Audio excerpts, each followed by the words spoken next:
Mesdames et messieurs, bonjour. Vous êtes en train de regarder Autour du monde présenté par Lamia Abdelhamid. Avant de commencer, joyeux Noël à vous toutes et à tous. Il s'agit d'une période assez festive et heureuse partout dans le monde. Je vous souhaite une très bonne soirée aujourd'hui. Notre émission aujourd'hui est consacrée plutôt à la situation régionale. On va parler plutôt de la Somalie, dès que le ministre des Affaires étrangères et de l'immigration, Dr Badr Abdelati, a annoncé que l'Égypte est prête. L'Égypte est prête et envisage de fournir un financement nécessaire pour les forces armées somaliennes afin de lutter contre le terrorisme en Somalie. Cette déclaration était lors d'une conférence qui était tenue le 23 décembre avec l'homologue somalien du ministre des Affaires étrangères, Ahmed Moualem Fiqi. Lors d'une conférence de presse, Abdelati a annoncé que les deux parties ont convenu d'élever les relations entre les deux pays au niveau de partenariat stratégique. C'est ça ce qu'on va regarder tout ensemble dans ce commentaire.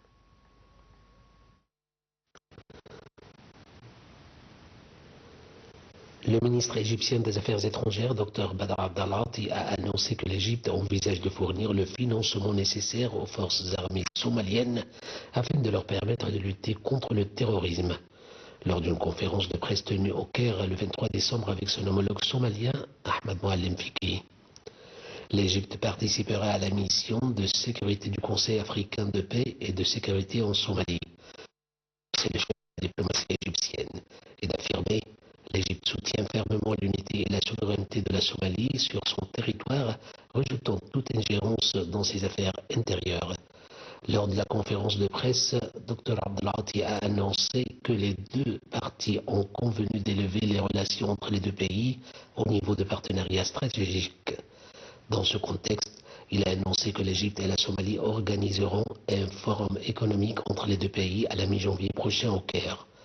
Lors de la conférence, M. Abdelati a affirmé que la mer Rouge est exclusivement réservée aux pays riverains et aucun autre acteur ne peut y être présent. Le Caire en support à Mogadiscio dans son conflit avec l'Éthiopie après que cette dernière a signé un accord avec Somaliland le 1er janvier pour l'utilisation des ports et l'accès à la mer Rouge. Les relations égypto-somaliennes ont témoigné d'un grand rapprochement lors de cette année. Le président égyptien Abdel Fattah el-Sisi a reçu le 21 janvier son homologue somalien Hassan Sheikh Mahmoud et un sommet tripartite a eu lieu en Érythrée en octobre entre les trois chefs d'État.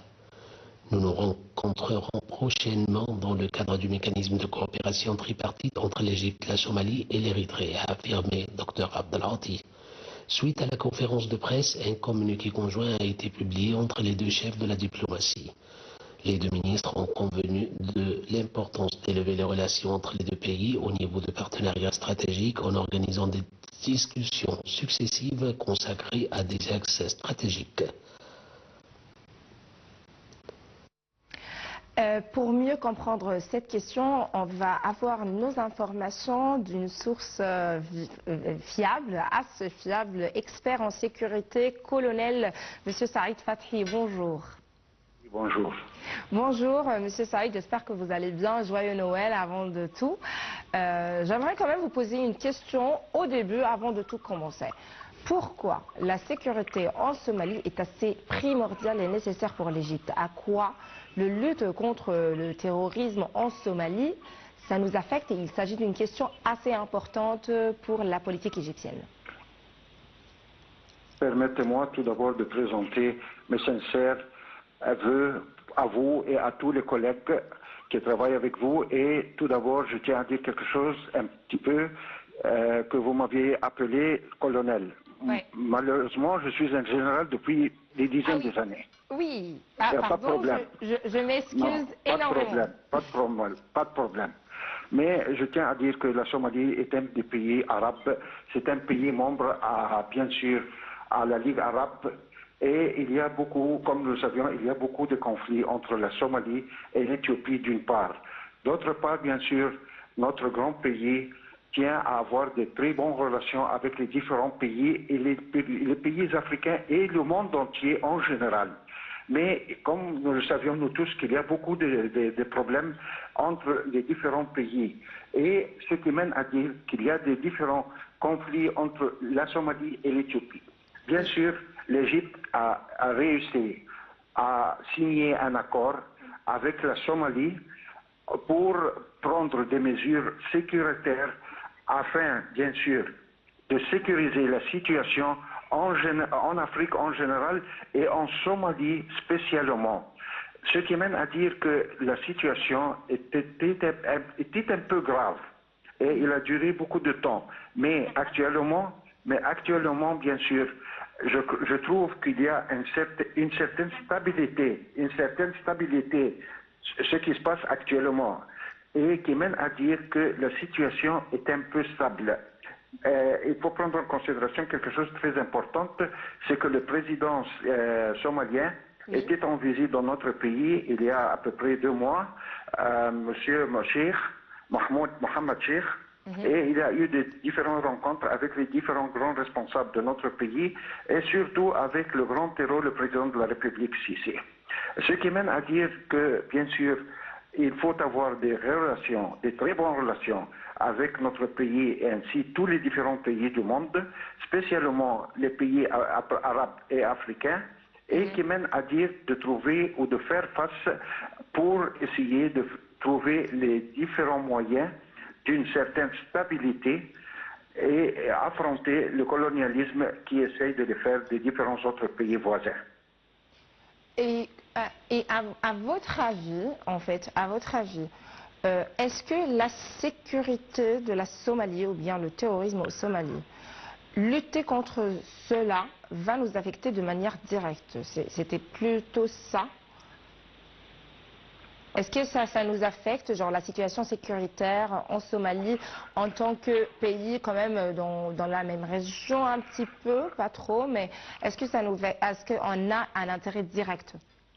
Oui, bien sûr. Oui, bien sûr. Okay. Nous avons de bonnes relations avec les différents pays arabes, ce qui mène à dire que dans la stabilité des différents pays arabes et africains, bien sûr, ça donne une très grande responsabilité à notre pays et qui donne une certaine sécurité pour notre pays, afin d'éviter, bien sûr, les conflits des autres pays en face. Par exemple, nous savions nous tous ce qui se passe en Éthiopie actuellement et comment l'Éthiopie essaye de créer des différents combats et des différents conflits entre les différents pays arabes et africains.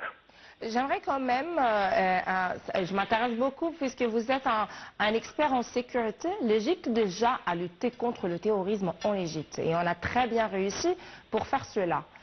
Comment vous croyez, ou bien quels sont les points les plus importants qu'un État doit le faire afin de lutter contre le terrorisme? Est-ce que, en tant qu'expert de sécurité, est-ce que vous trouvez que c'est plutôt l'armement ou bien plutôt essayer de changer la mentalité des personnes, ou bien comment, dès qu'en Égypte on a bien réussi d'éliminer toutes sortes de terrorisme? Déjà notre pays, bien sûr, et surtout le ministère de l'Intérieur, essaye bien sûr d'avoir des différentes collaborations avec les différents pays africains, et ce qui mène à dire et à faire des différents stages et des bourses à l'académie de police pour essayer de trouver des différents moyens en face de ce phénomène-là. Le terrorisme est un phénomène très dur et très difficile et qui mène à faire des différents conflits dans les différents pays du monde.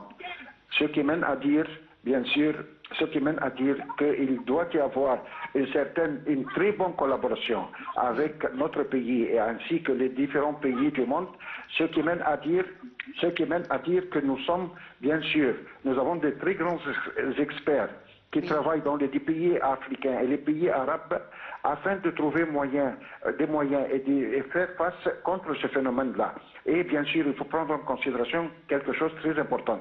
C'est que, bien sûr, sans la collaboration avec des différentes organisations mondiales et notre pays qui essaye d'éviter ou de mettre fin contre ce phénomène-là, ça a duré, mais ça va causer beaucoup de problèmes dans les différents pays du monde. Mais bien sûr, vous avez déjà dit bien sûr, une chose très importante, c'est que notre pays finalement a mis fin contre ce phénomène-là. Mais ça a duré beaucoup de temps et ça a pris beaucoup, bien sûr, des efforts.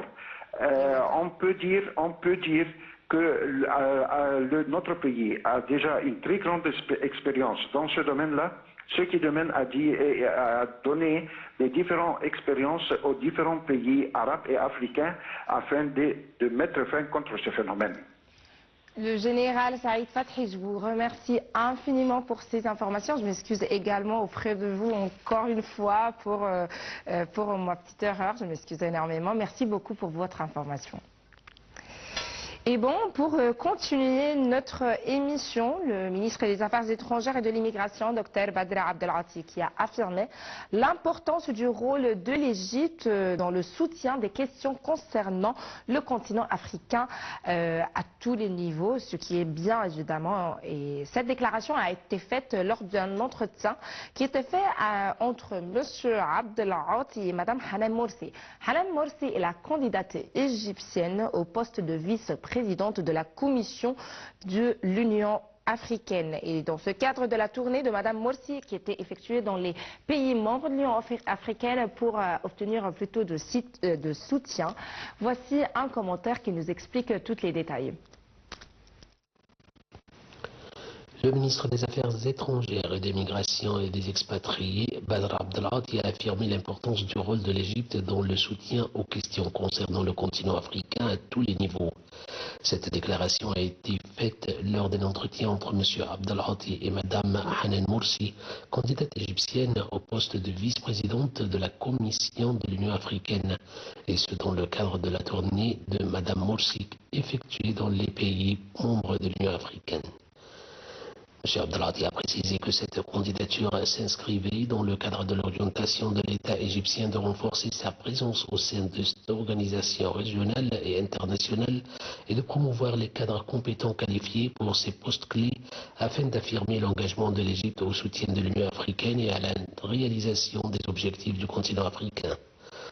Le ministre a affirmé la poursuite des efforts diplomatiques égyptiens pour le soutien de cette candidature. Pour sa part, la candidate a évoqué lors de sa tournée africaine avec des présidents, des ministres et de hauts responsables des pays membres de l'Union africaine. Elle a également fait état de ces discussions fructueuses qui se sont focalisées sur les priorités du continent africain et ses visions vers le processus de réforme institutionnelle et le renforcement de la gouvernance dans le cadre de l'Union africaine, en plus des questions du développement économique, de l'autonomisation des jeunes et le soutien de la complémentarité régionale. L'Égypte aujourd'hui fait partie des 10 pays africains qui possèdent plus de flottes d'avions commerciaux. Selon le rapport spécialisé sur les flottes les plus importantes dans le continent africain, Business Africa a rapporté que l'aviation commerciale ou bien l'aviation commerciale et civile qui fait partie de l'aviation civile en fait est devenue la nécessité et elle permet de surmonter les défis uniquement auxquels sont confrontés certains pays du continent africain tels que les grandes distances, tels que la faiblesse des réseaux ou bien en outre le vol commercial et la difficulté d'atteindre des zones reculées. Et on regarde ensemble un commentaire très intéressant qui porte sur le sujet.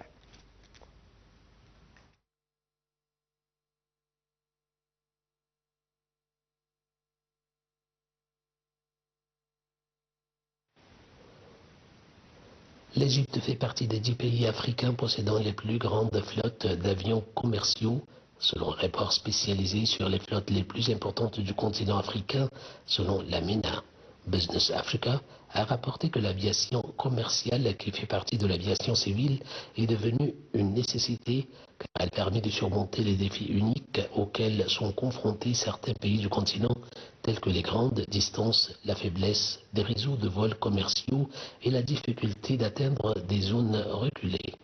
Le rapport ajoute que les avions commerciaux jouent un rôle fondamental en facilitant les opérations de grandes entreprises, des gouvernements et des VIP qui comptent sur eux pour répondre à leurs besoins de transport rapide et efficace. Le succès du secteur de l'aviation commerciale et privée dépend de sa capacité à répondre aux besoins de l'élite et des affaires en fournissant des services personnalisés tels que des réservations instantanées et en proposant une variété d'avions adaptés à leurs besoins spécifiques. Le rapport indique que la liste des pays africains à cet égard comprend également l'Afrique du Sud, le Kenya, le Nigeria, le Maroc, l'Algérie et l'Angola, le Botswana, la Namibie et la Tanzanie. L'aviation commerciale contribue à soutenir des secteurs vitaux tels que le tourisme et l'agriculture, ce qui améliore leur position économique.